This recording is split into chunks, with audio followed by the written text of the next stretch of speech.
Welcome back to the channel. Today we'll be taking a look at 12 motorcycles to not buy unless you hate money. Number 12, Harley-Davidson Sportster S. The Harley-Davidson Sportster S is a bold attempt to blend classic muscle heritage with modern performance, but unless you have little regard for your financial well-being, it is a hard sell. With a price tag hovering around $16,000, even before you factor in taxes, dealer fees, and essential accessories, this bike is a significant investment that offers questionable long-term value. The cost of ownership doesn't stop with the showroom price. Insurance premiums are notably steep for a performance-oriented cruiser, tapping into your bank account month after month. Maintenance and parts for Harley-Davidson are infamously expensive in the United States, and that's before you consider the frequent aftermarket upgrades many owners feel compelled to pursue. While the Sportster S boasts impressive horsepower and new tech, real-world longevity remains in question given harsh ride quality, aggressive ergonomics, and limited cargo practicality, all of which add up to a less enjoyable daily experience for the average commuter or tourer. When you put down $16,000 for a machine that isn't ideal for long-haul comfort or reliability over the years, the prospect of rapid depreciation stings even more. In the American landscape of better-equipped and more versatile motorcycles for far less money, the Harley-Davidson Sportster S proves to be an extravagant splurge, best left to those who truly don't mind seeing their dollars disappear. Number 11, BMW R18. The BMW R18 arrives with classic cruiser looks and a Germanic sense of solidity, yet its financial logic breaks down for anyone hoping to ride without bleeding dollars. Dropping about $18,000 just to get your hands on the base model is only the beginning. Options like premium paint, navigation aids, or comfortable saddles quickly push the final figure higher, making the R18 a luxury expense. Maintenance and servicing aren't cheap. Either BMW parts come at a premium, and specialized dealership networks in the United States mean you'll be paying even more for labor. Although it is built for show and occasional long rides, everyday usability falls flat, with excessive weight and cumbersome handling making it a chore in stop-and-go American traffic. The depreciation curve on such a niche bike is unforgiving, and resale values often reflect just how much personal taste, rather than practicality, guided the initial purchase. Committing to an R18 isn't just about classic motorcycling.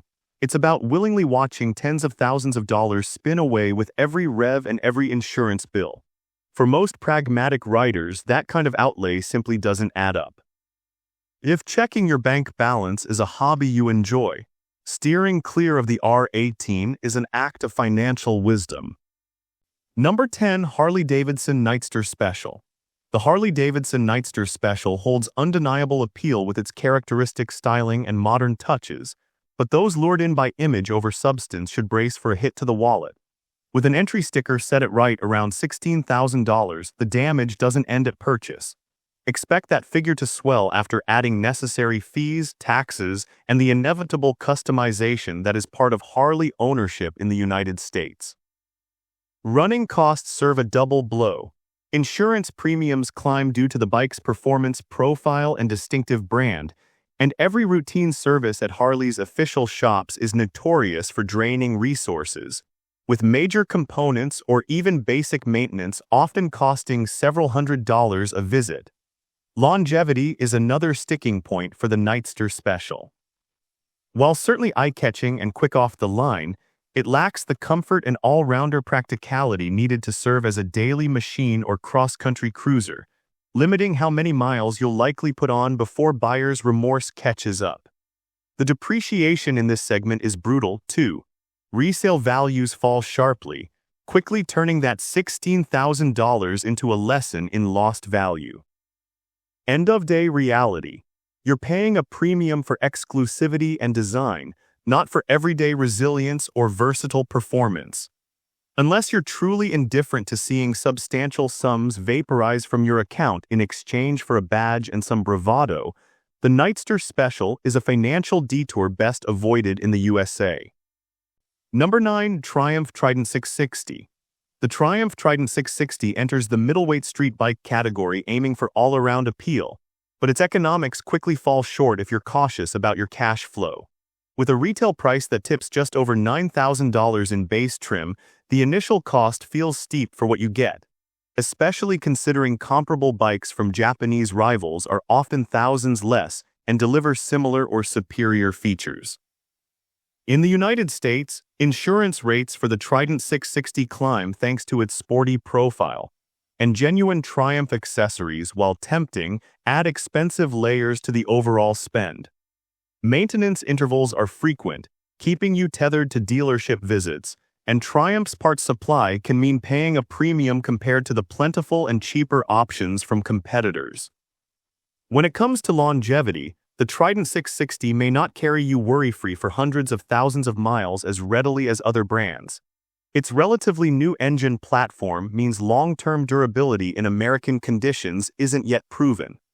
Factor in depreciation, which hits fast and hard in this segment, and your $9,000 can swiftly erode to a much less attractive sum if you ever decide to sell.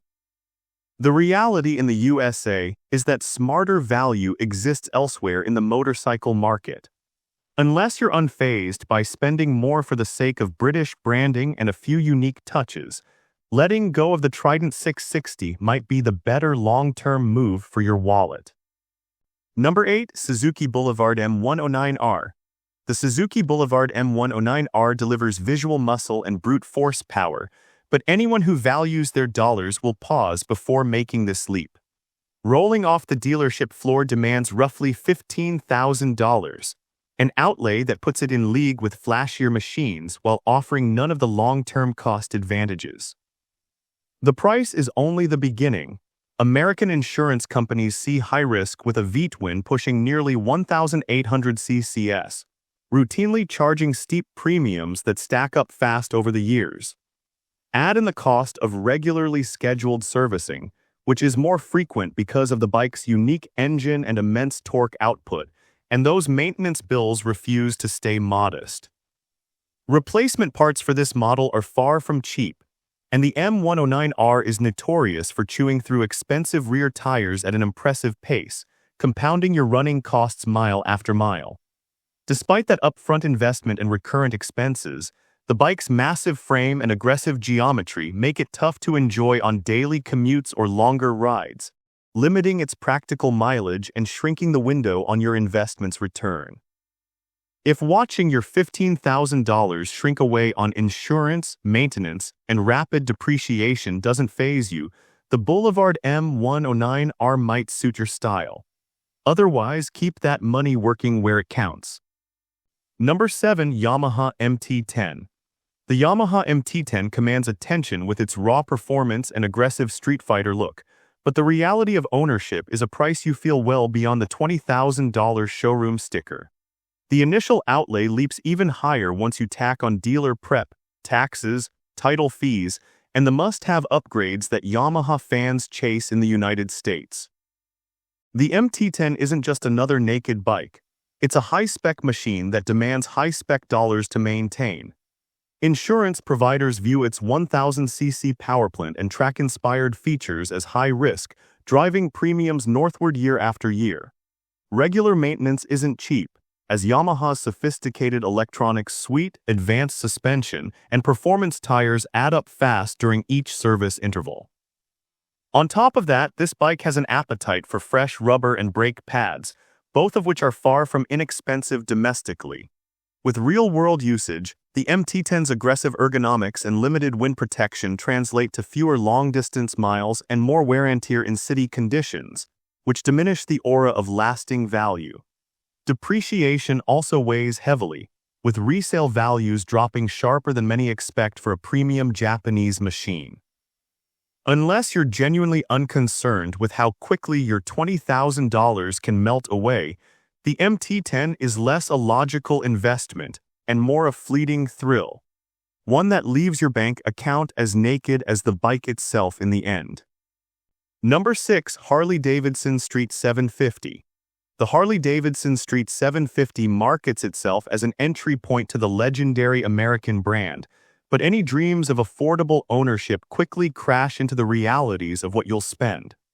The initial price of around $8,000 might appear reasonable for a Harley, but it only sets the stage for a cycle of relentless expenses. Maintenance presents its own financial grind. Routine services cost more at Harley dealerships, and finding affordable quality parts can be frustrating and expensive once you venture outside the factory network. Compared to rivals from Honda and Yamaha, which often run for well over 100,000 miles with minimal fuss, the Street 750 faces frequent gripes about long-term reliability, reducing the appeal for anyone planning to keep their ride for years. Depreciation is another punch to the wallet. The resale market for the Street 750 is notorious for sharp value drops once you sign the paperwork, leaving initial buyers with little hope of recouping even a large fraction of their original investment. For a bike that was supposed to bring Harley ownership within reach, the relentless onward march of costs and questionable endurance ends up making that $8,000 feel like a fleeting illusion. Number 5. Ducati Monster. The Ducati Monster stakes its reputation on Italian flair and undeniable street presence, but buying one in the United States turns into an indulgence that easily empties your wallet. The price tag sits at about $13,000 before you even get to dealer fees, taxes, and Ducati's famously pricey add-ons, pushing real out-the-door costs into an even higher bracket. That initial sticker shock only marks the beginning. Insurance premiums reflect the Monster's sporty DNA, and the elevated risk insurers tack onto European bikes, meaning your monthly expenses stay inflated for as long as you own it. Owning a Monster in America piles on further with Ducati's tradition of costly maintenance cycles.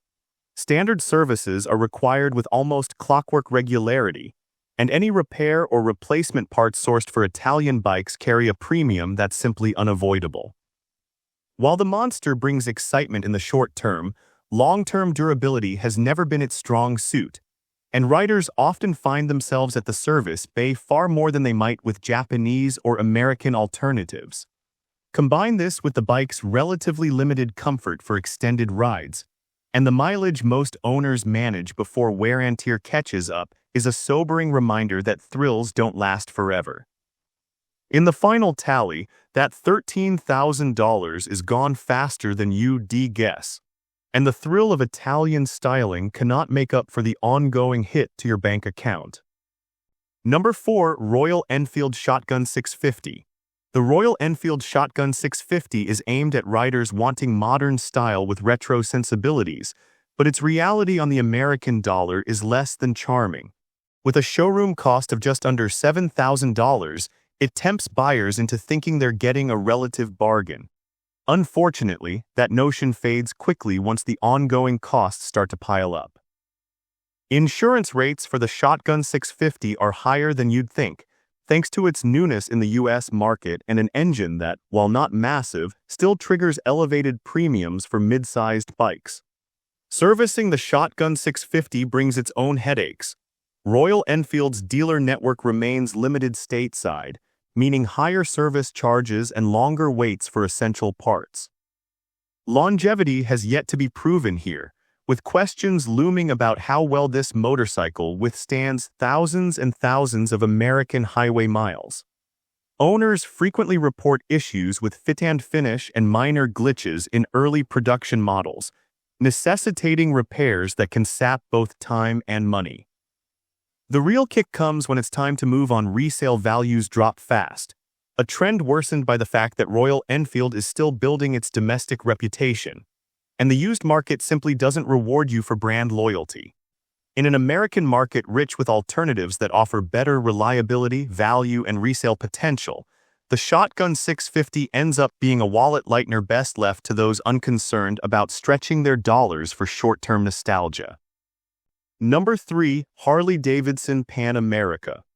The Harley-Davidson Pan America tries to command attention as an adventure tourer from an iconic American manufacturer, but anyone who keeps an eye on financial sense will find themselves hesitating before putting down the deposit. With a base price climbing close to $20,000, this adventure machine leaps straight into luxury territory. especially once you add the optional equipment that is nearly essential for true touring. Think adaptive ride height, premium luggage, and advanced rider aids, which send your spend well north of that initial figure. Ownership costs continue to soar in the United States. Insurance on a high-powered heavyweight adventure bike from Harley-Davidson brings hefty ongoing premiums, matched only by the price of periodic maintenance at Harley's authorized shops. Factor in depreciation, always pronounced on big-ticket motorcycles that lack bulletproof reputations in the adventure category, and what begins as a $20,000 splurge quickly shrinks in value. The used market is wary of expensive Harleys with electronic complexity and high repair bills, so finding a decent return is unlikely. Ultimately, unless your financial philosophy revolves around seeing large stacks of your money shift from your account to the dealers and insurers, the Pan America is an experiment best watched from afar rather than funded firsthand. Number 2. Triumph Rocket 3. The Triumph Rocket 3 is impossible to ignore. Its massive presence is matched only by its ability to overwhelm your bank account. Dropping over $24,000 on this bike is just the beginning of your financial commitment. That figure soars when adding dealer fees, taxes, and the tempting, but pricey accessory packages Triumph offers to personalize this behemoth for American roads. Insurance premiums for such a high-displacement machine, tipping the scales at 2,500 cc, are predictably sky-high throughout the U.S., and the Rocket's status as a specialty model means you'll be writing big checks every time you require service or parts, thanks to limited dealership support and costly, often imported components. Longevity is another area filled with unknowns. This isn't an everyday runabout for thousands upon thousands of worry-free miles, and complex technology and heavyweight construction don't lend themselves to easy, wallet-friendly fixes when problems arise.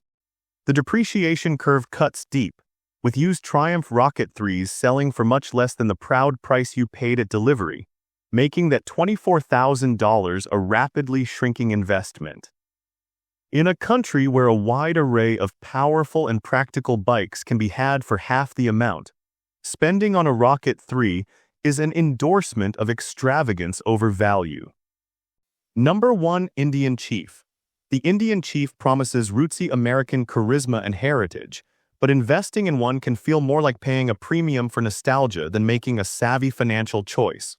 Forking over nearly $17,000 for the base model is only part of the commitment. The price swells rapidly with tempting options and accessories designed to make your experience complete, yet few of these extras dramatically improve long-term value. In the United States, ongoing costs are substantial. Insurance rates run high, reflecting not only the big twin power but also the premium placed on classic cruisers in urban and suburban settings. Routine maintenance and mandatory dealer visits add to the cost of ownership, as Indian's spare parts command a premium and the network of authorized mechanics isn't nearly as dense as the competition, occasionally making even simple service a wallet-bruising endeavor. When you tally the price for the badge, the branding, and the privilege of turning heads, a good chunk of those $17,000 is gone forever. Unless spending freely to indulge the spirit of American motorcycling ranks above keeping your money on a leash, the Indian Chief is a purchase best reserved for those who truly don't mind watching substantial sums evaporate in pursuit of style. And with this, we have reached the end of this video. Make sure to like it and subscribe the channel for future upcoming videos.